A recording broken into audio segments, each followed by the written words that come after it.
Hi, welcome again to another episode of Ask Your Doctors. As usual, as it has become the norm these days, I am Dr. K, and I have with me my friend and guest, Dr. Jez Paddy, who is an interventionary radiologist. That's a long way, Doc.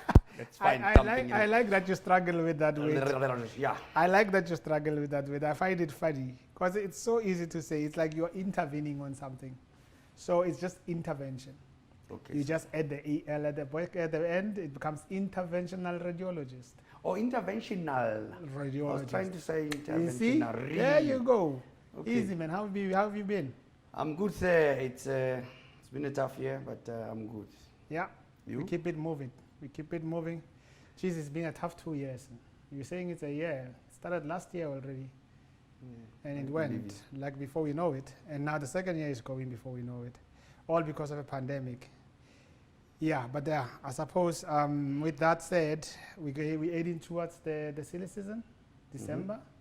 Are you What are your going home plans? like all duckies go home over Christmas when other people go on holiday?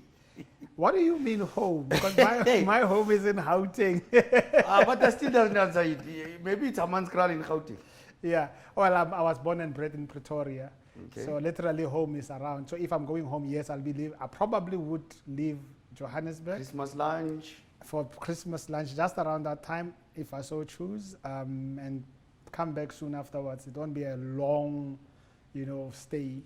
But yeah, I'll probably do that. If not, then I'll be around here. And you? I'm a typical black South African, and I will have to make a turn in the Free State, Yeah. Kwakwa, sometime during the season. But I work most of it anyway, so I will work right through past Christmas, and then I will go home just after the 29th. Yeah, I'll take a few days off, then come back in the new year. Home is where the heart is. So if that's where your people are, that's where you need to be. Speaking of your people, I hope we are going to control the level to which we spread COVID when we go back home. It is important, especially with now people feeling much more invincible against the virus because they got the jab or the vaccine, and people will feel freer to interact and will invite more, especially when we are home. We go mahaing, how na taletu. We don't have, it's an open invitation. So Okay. there's no particular invite that's extended to a person. Everybody comes because everybody's home. And when you come from Mahoeng, literally coming from workplaces, you are said to be bringing goodies home. That's why Kastwana they say Mueng eta rejeka wena. I think they say that in Sesotho as well. Yeah, dijo di jowa ka baeti. Right. So it is likely that people will want to gather in crowds. And they might even want to excuse it because of the recent crowds or crowdings we have seen recently with regards to the elections and all of that. They might say, it's okay to mix in groups and be not mindful of the presence of the virus still, which we still need to fight until we have reached herd immunity. So it's important that people are mindful of how they interact when they are home, who they interact with, and how many people are in one space at the given time. Speaking of which, I remember the last time we were gathering like December, Yes. there was a second wave. Mm-hmm. And we need to be conscious of that. Yeah. And speaking of the thing, visitors coming home and bringing goodies. Yes. What happened in the recent past Yeah. is that visitors don't always bring goodies. Sometimes they bring unwanted things. Yes, especially when you're talking about hotspots, and there'll be a lot of hotspots coming through. Projected from the beginning of the year with the waves, first, second, third. The fourth wave, I think, was projected to come end of November, towards the end of November, beginning of December. Which is where we are now. Right, so there will be hotspots. And Gauteng, if I remember correctly, last year was one of the hotspots where people actually, when they went home, not knowing that they're taking the virus with them, went and spread it back home, there. And, so we try and avoid that while still trying to live our lives, because with the pandemic, we still have to find a way of living. We have to find a livelihood that is fun, that is interactive, where we are relaxed, because we've been under constant stress, and that constant stress has led out a lot of mental illnesses that were subclinical and not diagnosed. Now people are alone, isolated, feeling lonely, not doing their daily chores that take them away from their pain. And now it has come to express itself. I think even the statistics are showing that South Africans are consulting more for mental health issues. The psychologists are seeing more people with mental health issues because of the pandemic, the 2 year of the pandemic that we've had in South Africa. And because of that, people will want to go back in and recapture their own lives without taking particularly... Mental issues, we were talking about that a few weeks ago during Men's Health Month. Yeah. And people can find some of our footage on YouTube. Yes. To find out what we were saying about mental health issues, of course, with regards to May. But in any case, I wanted to ask you, it's been a month since elections. Who did you vote for? My vote is my secret. I think that's what they say. I doubt you even voted. Did you vote? My vote is my secret. Did you vote though? My vote is my secret. I will leave it All at that. Right. In case you incriminate yourself. In case I incriminate myself. But it's been interesting to see how the whole voting thing goes.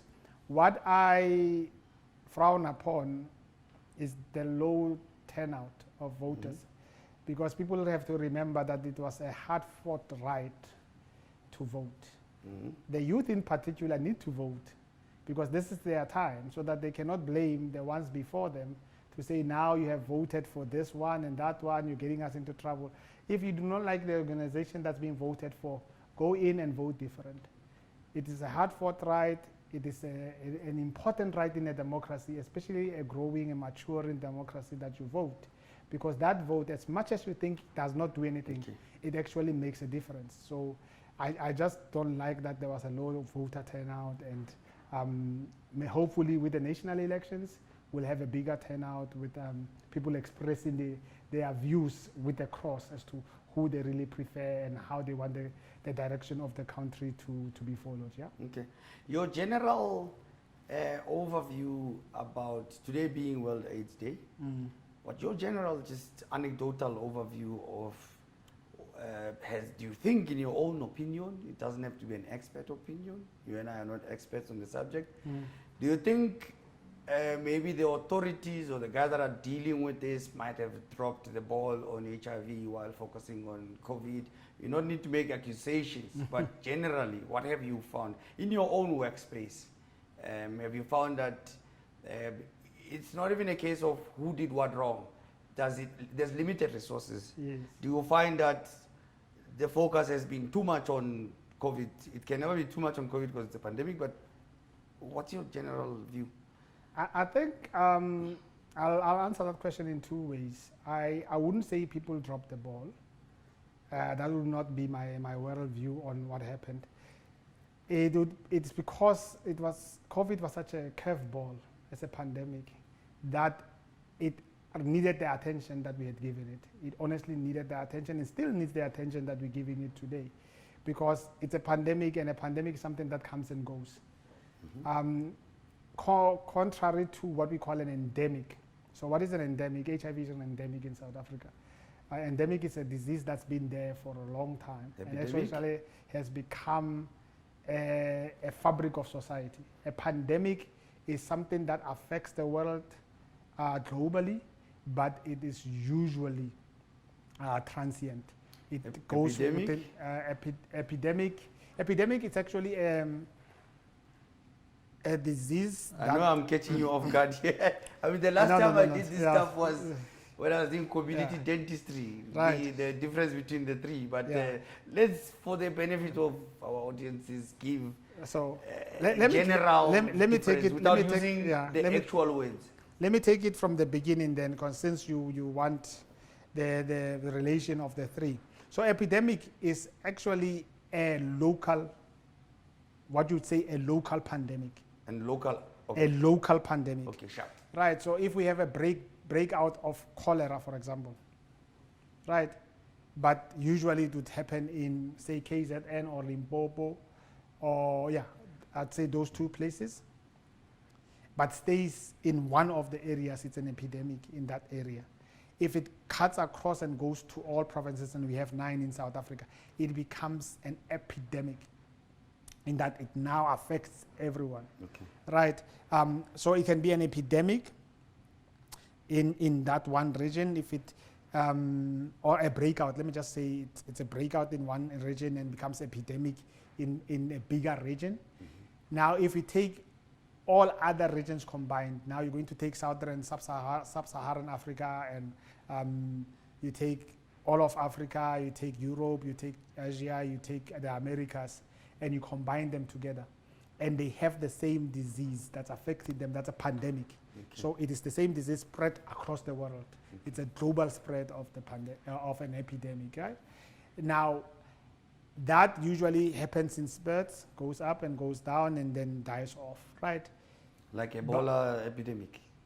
Yeah, you could say It was regional, yeah, Africa. it's regional, and then it dies off, right?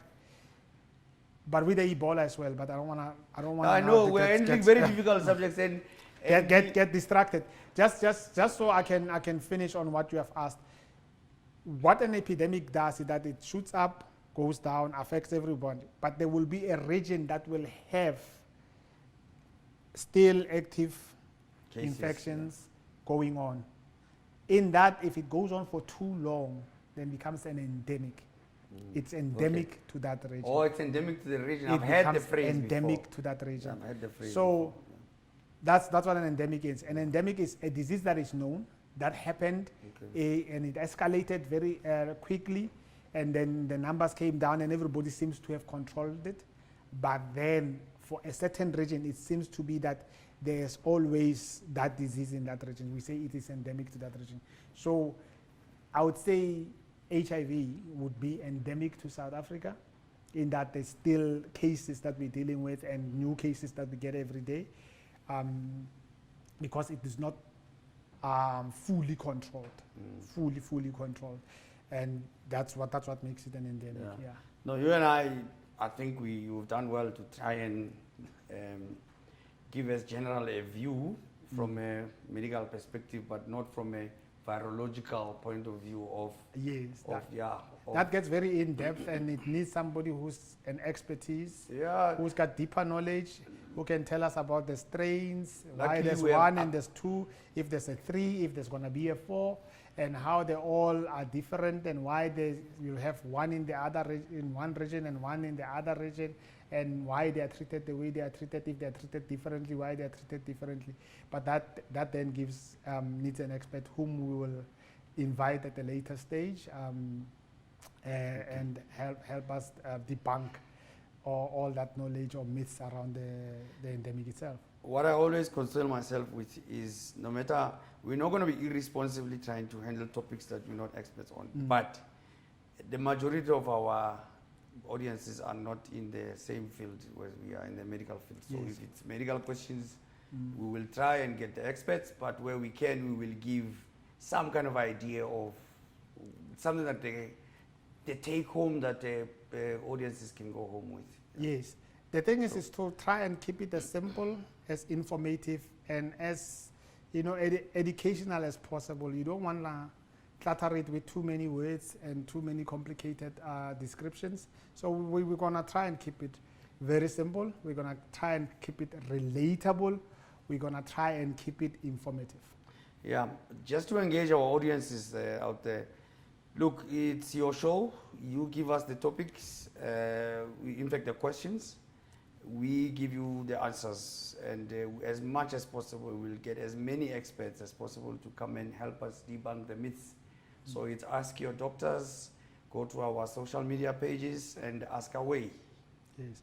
And as we were talking about people going home, and people will be going home in droves, we should not forget another pandemic. I guess we will call it a pandemic in South Africa. Car accidents. And People drinking and driving. Drinking and driving, people being reckless on the road. We want the numbers to come down. We've lost way too many lives due to the pandemic, way too many. We don't want the RIPs anymore. We'd like to have a beautiful festive season with family, go see your family, come back safe, without us having to come and say, so and so is not with us anymore. So I would like to encourage people to not drink and drive, to take regular breaks on the road, especially if it's a long road going home, to make sure that they've checked their modes of transport, that they are proper. And those who will be commuting using taxis and buses, I would ask the people manning those vehicles to please make sure that those vehicles are in good order, so that when you transport our people home and back, that they are in safe hands and they are driven safely and comfortably to those places and back. And that's my request to the larger public. Okay, so guys, coming up, we'll be entertaining a guest, special guest that comes in and speaks about living with HIV, this being World AIDS Day, and now we will spend more time now talking about the HIV endemic situation that's been with us for like 40 years or so. And yeah, let's talk to you after the break.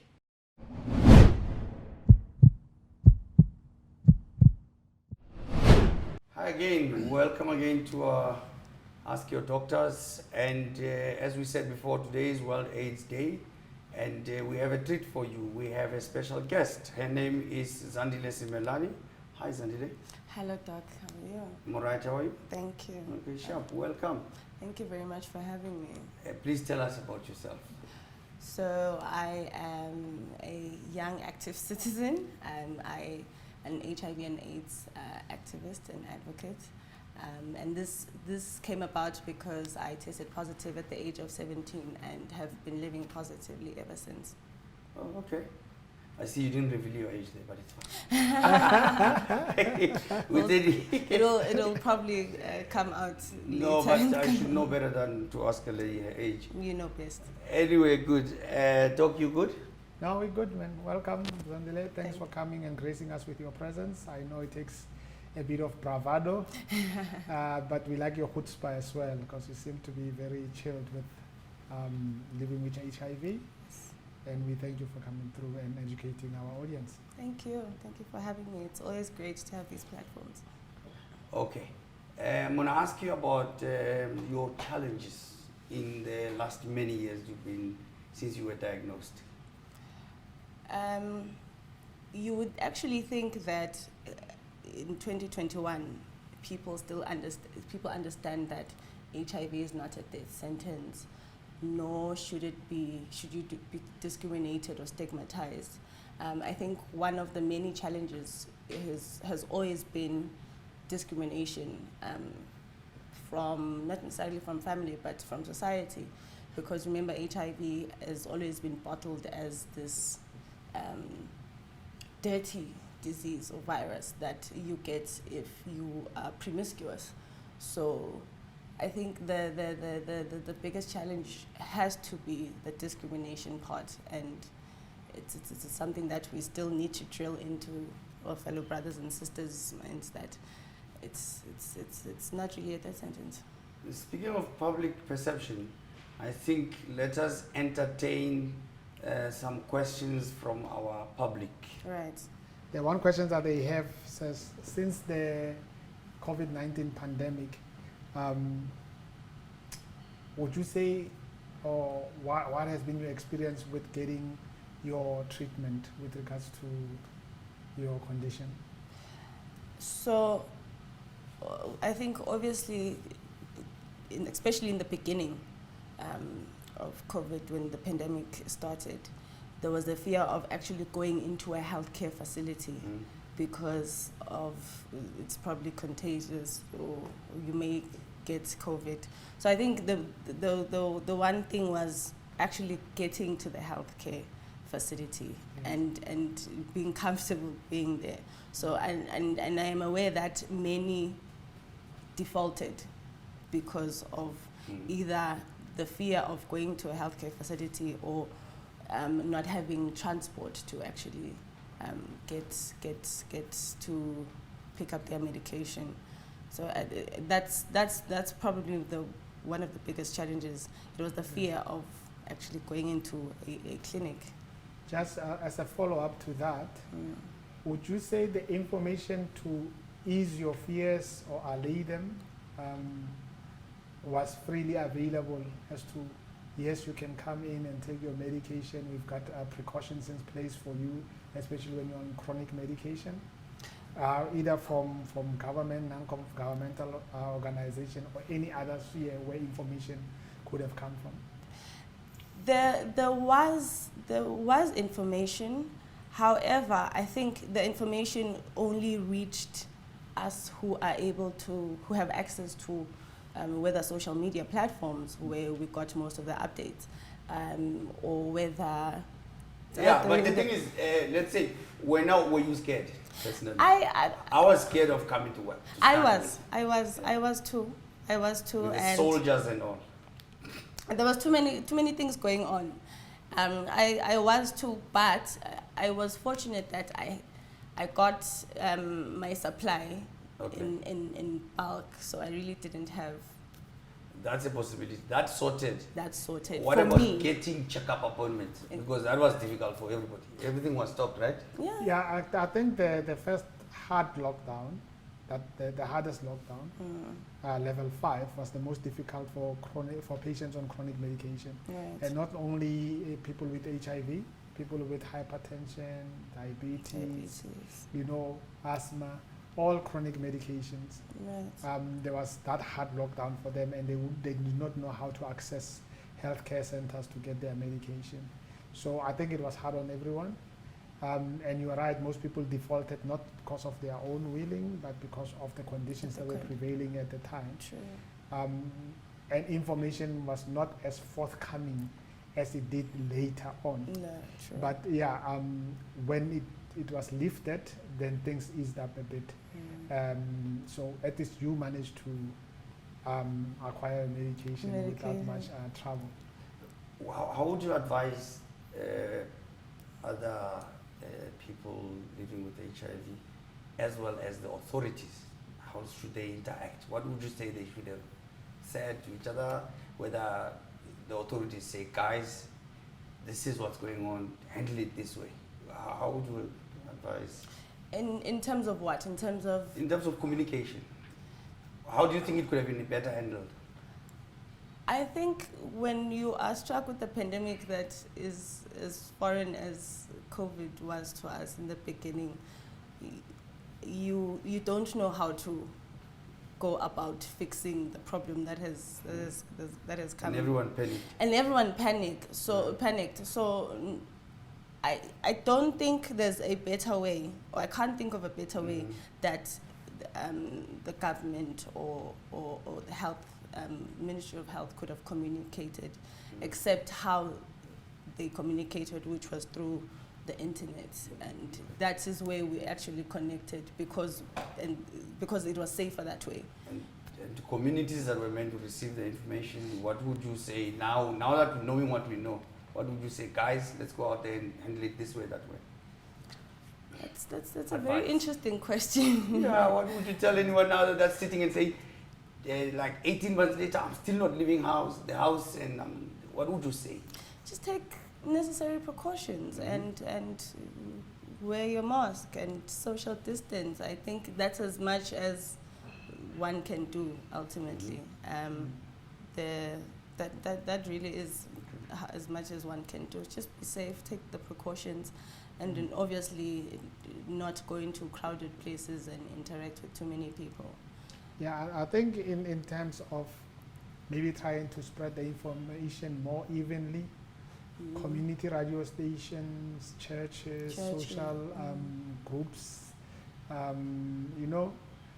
any forms of communication, even from Meshate, the calls, maybe government can be more engaging with regards to spreading of information, so that people, especially people with comorbidities, because remember, when COVID struck, people with comorbidities were the ones that were put forward as the ones at risk, and HIV being one of the comorbidities amongst others, meant that they are more at a higher risk. But what I like about the information that came out was that do not stop taking your medication. Yes. That meant come and fetch your medication. Right. But the information needed to get far much down to the grassroots through all those platforms other than just social media, internet, and regional or commercial radio stations. Regional community stations, regional stations and community radio stations, and other means of communicating would have really helped. But thanks for coming through and helping us, get guidance as to how we need to go forward with that. Going forward, we still have some questions coming from the community with regards to HIV, and we will be listening in to those questions and answering them. Before we get to the questions, Doc, I think you mentioned something important. I mentioned the authorities and what they could have done, but you mentioned something that everyone has a role in this. Mm-hmm. You know, I need to play a role in my own vicinity, of course. and something like that. Yeah. Okay. It says here, hello doctors. My question is to Zandile. How have people treated you since you told them that you are living with HIV? I think you answered that. I answered that. People yeah. haven't really been that enlightened. Listening. Yeah. Let's go to the next question. How have you been coping with COVID-19 and living with HIV? I think we answered that. one, Okay, Aish. We are very forward-looking. Can a person living with HIV have sex? I think they're asking you there. Yeah, they're asking. Can a person living with HIV have have sex? I think Zandile answered that question in part, in that it is not a death sentence, nor is it a paralyzing effect to your life and how you live it. True. Okay. As long as you take the necessary precautions. And what are the necessary precautions? Is that first get a diagnosis if you suspect by getting a test. Yes. Once confirmed, usually they take you through a process where you either go to a counselor that explains, What does it mean? even after pre-counseling, what that means, or your doctor at the time explains what that means and explains what is available to you to start the process of getting you back to your normal self. And that is in terms of healthy living, in terms of medication, in terms of other means of making sure that the virus does not affect you adversely. Once you've got on all of that and you've done your repeat bloods and you are put on the platform and you are followed up and you are deemed to be safe at the later stage, then I think you can take up your life as normal as everyone else. And that gets it all the lab tests, as you would know. Correct. Whether you've got a lower viral load or you've got a lower viral load and a higher CD4 count, all other blood that are related to your well-being as well, being taken to make sure that not only just about the virus, but about other means of your other aspects of life. And barrier methods, using a condom, all of that, that still will What's the enable all you. of that? It's a condom and? Condom and viral load. Other people choose to abstain. Yes. Other people use condoms. Yes. You take your treatment, Yeah. right? Those are the main ones that you Prevention methods. to prevent transmission or further transmission of the virus from you to the next person. Can I put it differently though? Okay. So what I think, another question that might arise, does a very good CD4 count and very low viral load means it's safe to have a baby naturally? So there's a new thing that they said, undetectable is untransmissible. Okay, good. And that has come forward recently in the past, I'd say 12 to 18 months, in that if you have tested and you've been on treatment and your viral load is very low or undetectable, and your CD4 count is high, and you are deemed safe, then you are able to then try at having a baby, right? And then the other new thing that has come through as well, which is part of our questions will come through later, It's about what is PrEP and what is post-exposure prophylaxis. Those are the things that will go into when that question comes up. But that's how we deal with the phenomenon of HIV.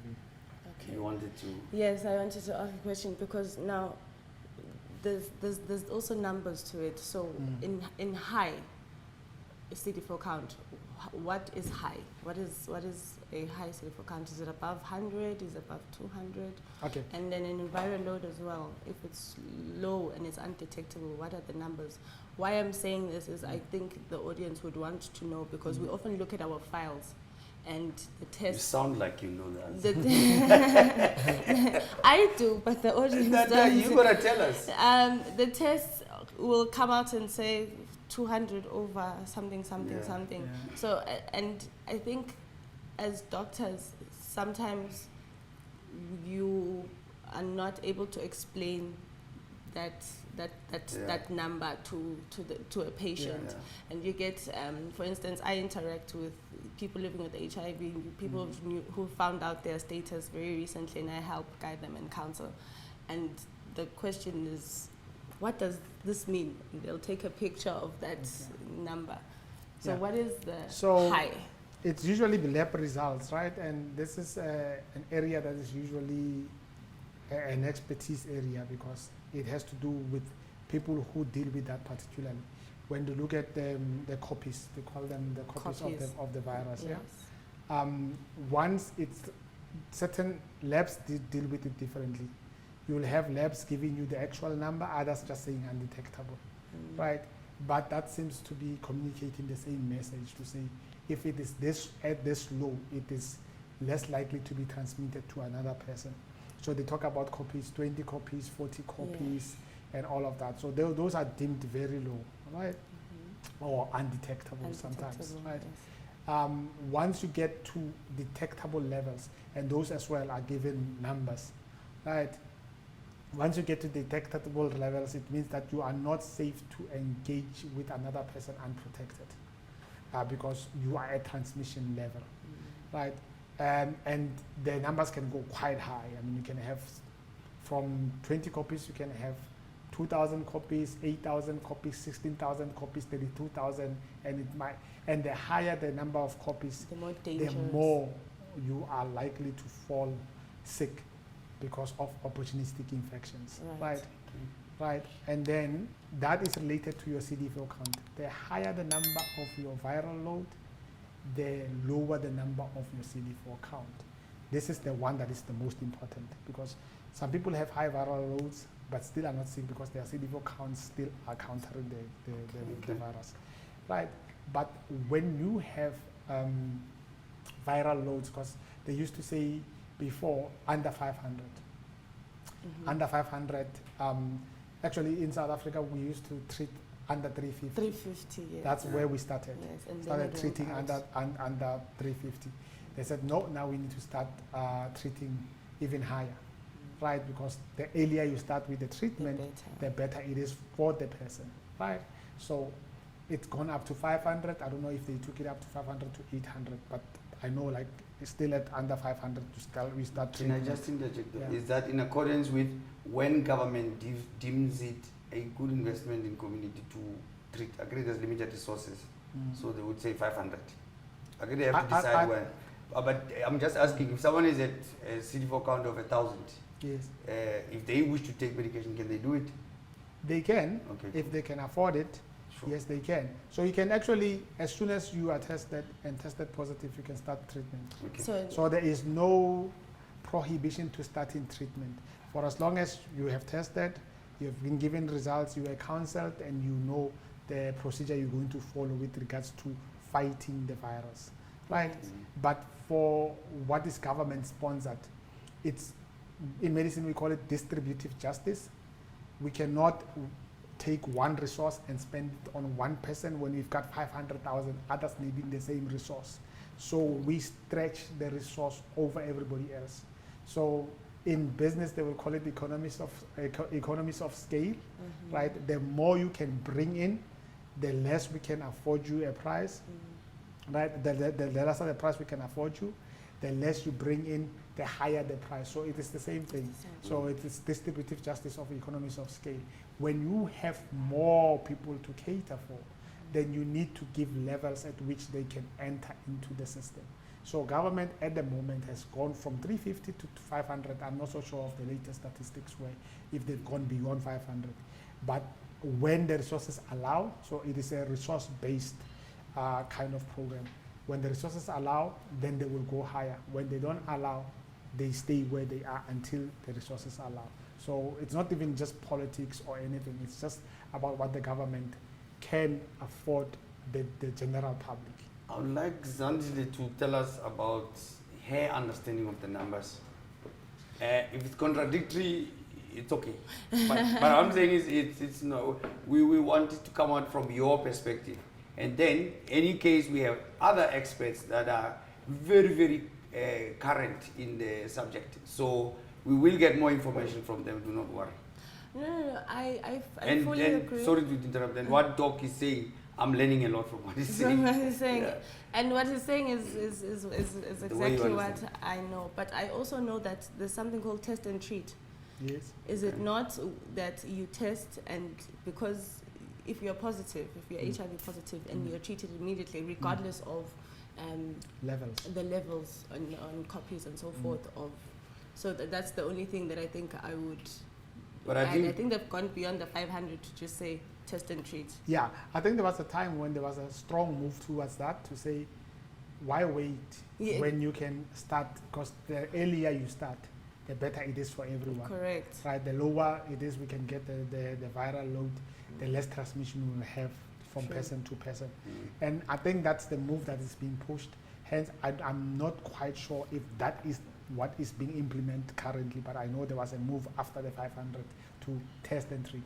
But that is on government side. On private side, that is implemented already. Right, so the private side, once you have a medical aid or you can afford, once you test, you treat.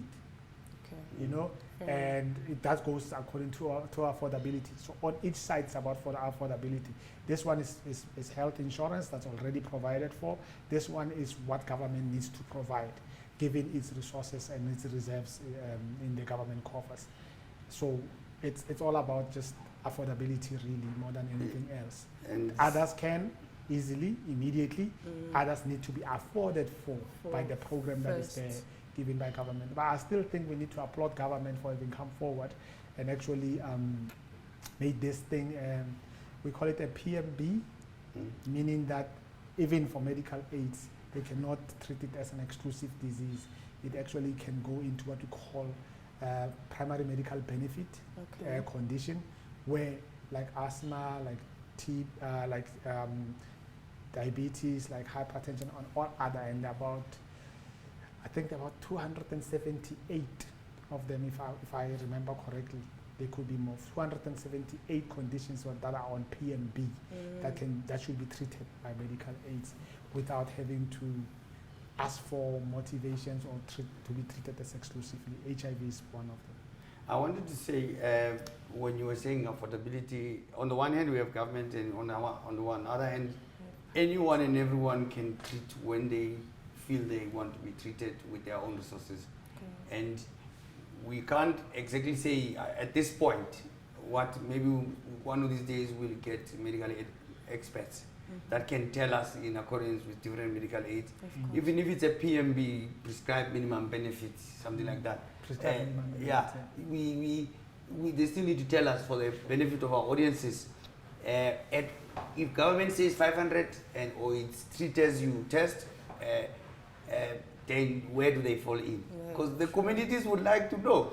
After time you have a medical aid, but you don't know how useful it is. You don't know when to use it, when not to use it. Yeah. And thanks for that correction about the PMB. It's actually prescribed medical benefits, not primary.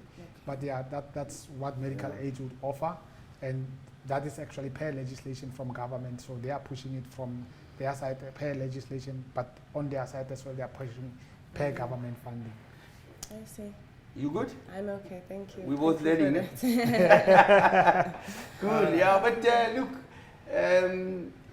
Doc, there's another one that we might have spoken of before, the difference between PEP and PrEP.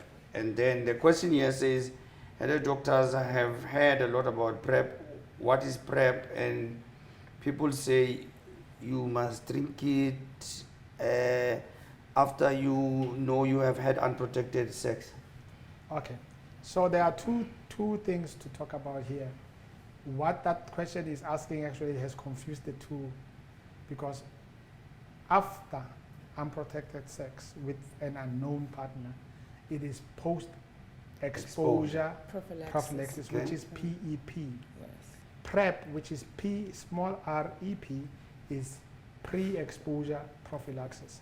So post-exposure, we know that you take it for a month after having unprotected. I've taken Yeah. post-exposure from needle sticks before. Yes, So, yes. I mean, people in the medical field have had so many needle sticks that's what they've been given for a month to make sure that you don't get the virus, changing into, Mutating into what you call retroversion, Seroconversion. seroconversion. English, please. Literally. So, post-exposure prophylaxis attacks the virus while it's still in the blood, and that can only happen within the first 72 hours of exposure. After which we say that the virus has moved from the blood to the cells, right?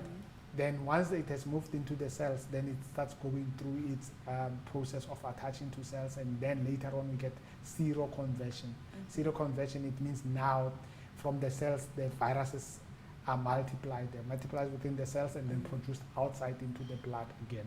Okay. And then that's what we call seroconversion. And that's when then the viral load comes up. That's what's detected in the blood when they do the viral load. Right? So if you get your post-exposure prophylaxis, it doesn't get to that level. You take it for a month and that's that. Right? Pre-exposure prophylaxis. You have a question, sorry, before you Can I add? Yes. So you take it within 72 hours, Yes. and then Within the first 72 hours of exposure. of exposure, Yeah. and then you take it for the rest of the month, which is what, 30 days or so, 30 days. 28. I think it's Yeah. 28 in the 28 days, yeah. container, and then after that you have to test Yes. again. I think I have to Okay. emphasize that That's part, important. Yes. that you have to test again to make Yes, sure To make sure. that it actually Yeah, works. it didn't go into the cells and then seroconverted, right? Yes. So- Another thing is, I've heard comments on the streets that people are taking PEP, but they're taking maybe halfway through the month and then stopping. What are the consequences Okay. there before we go on to PEP? There's a reason why people would do that, because remember when, especially before, the new drugs now are much more friendlier. The ones before were not as friendly. No, they were not. And it makes you really sick. True. Like Nausea. really sick, to a point where people feel like they are not going to make it through that month if they don't stop, and they are forced by how they feel, right? Okay. To a point where I hope nothing has happened by now, right? That's one of the reasons why people would stop. However, stop for any course of medication. Doesn't matter whether it is HIV, whether it is antibiotics or antivirals for other diseases. Any medication that you're given for infection, you need to finish the course. And this is what we emphasize from the GP to the specialist. Finish the course. Why do you need to finish the course? If you don't finish the course, you encourage resistance, right? Because the pathogen or the agent that's infecting you learns the treatment.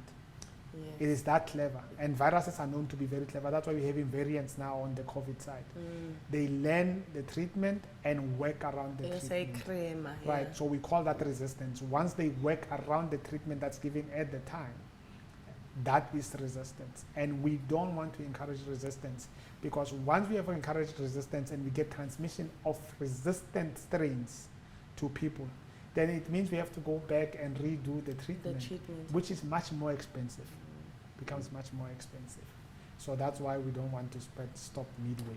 So We want it you to is- go through all the way through. Then once we know that it's done, because it's been tested, it's been studied that after this time, it has been effective. So it's not advisable that one Should stop in the middle. No, Yeah. no, we'd advise everybody to finish the course. Any course that you're giving, antibiotics, antivirals, finish the course. If you're antihypertensive, take it every day for the rest of your life, because you stop, then the hypertension comes back. You stop with the diabetes, it gets worse. Briefly, Doc, regarding the definitions, just definition. PrEP, what is it? PrEP is pre-exposure prophylaxis, and this is what's being pushed now, that amongst other ways of protecting yourself, except abstinence and barrier methods, we need to be taking PrEP, which is pre-exposure, meaning that it's something that you take every day in preparation of you engaging with another person. Okay. And that will then give you a preformed immunity or preformed treatment to the virus itself before it can even do anything. That's PrEP. So how long before I engage in any sexual activity do you take the PrEP? PrEP? It will probably be an everyday thing, Okay. because you need to keep the therapeutic levels up. Okay. So if we skip, then it won't work. So you're going to have to take it every day. Every day. Right? That is in the absence of a vaccine. Mm. Right? So PrEP is every day. In the time where we have a vaccine, and there are moves to try and look at if really they can make vaccines for HIV. At the time that they have succeeded making vaccines for HIV, then it will be the one shot, maybe 2 shots, maybe with booster shots like measles, you know, at the later stage to say, okay, fine, we have now developed your immunity, but we're boosting it at the later stage for it to stay therapeutic for you. Okay. This is one that I'm just modifying from an audience member. What advice would you give to anyone that wants to inform a next of kin, like to say, listen, I've recently tested positive, and what advice would you give to anyone that wants to communicate it to their next of kin, to a family member? Who do you think they should choose in the family, or maybe a partner discussing with another partner? Before I answer that question, I Yeah. think I also want to add to the PrEP part. So what I know is that you take PrEP 7 days before exposure, so that the drug settles in your system, correct? And then say, for instance, now the partner who is HIV negative lives in a different city, and now they have to they leave, or the partner that's HIV positive rather leaves the HIV negative partner. The HIV negative partner has to take PrEP for another 28 days after exposure, and finish that part, and before they, I think it's 28 days after, if I'm not mistaken. It is, yeah. I say this because there's too many myths around the intake of PrEP. The assumption for many is that if you take it for the 7 days, and then after exposure you can easily stop. That's why I had to clarify that. The 28 days is quite important. You know, regarding the myths, the good thing you mentioned it. What we'll do, we usually package some questions from some of these researchers and some of the experts that usually visit us, and I have someone in mind. Don't worry, we will debunk it before long. Our audiences will know what we're talking about. Yeah. In any case, Doc, that's it. I think our guest has been kind enough. Yes, and I didn't answer your question about disclosing. Oh yeah. So there's no disclosing your HIV status is probably the most difficult thing you can ever. I mean, I disclosed for the first time, and you'd be very surprised, on Facebook, because of how I got infected. It was an intergenerational relationship, and for me, I felt like there were so many young people going through what I was going through at the time, so I had to quickly raise a red flag to say, beware, be careful. However, I always advise for someone to disclose to their closest person, whether it's a friend or a sister. Someone must know in case of emergency, where they ask, are they in chronic medication? So someone must be able to give out that information. Say, for instance, you may be allergic to something, or you can't combine the medication. So it's always safer to have to tell someone that you know, and there's no better way of saying it than just being open about it. You know, there's no trick, and usually also I advise people to disclose in person. It helps also understand and read the body language from the other end, and see how or where they stand in supporting. And I say this also to people who disclose to their partners or potential sexual partners, that someone that they think they might engage in any sexual activity with.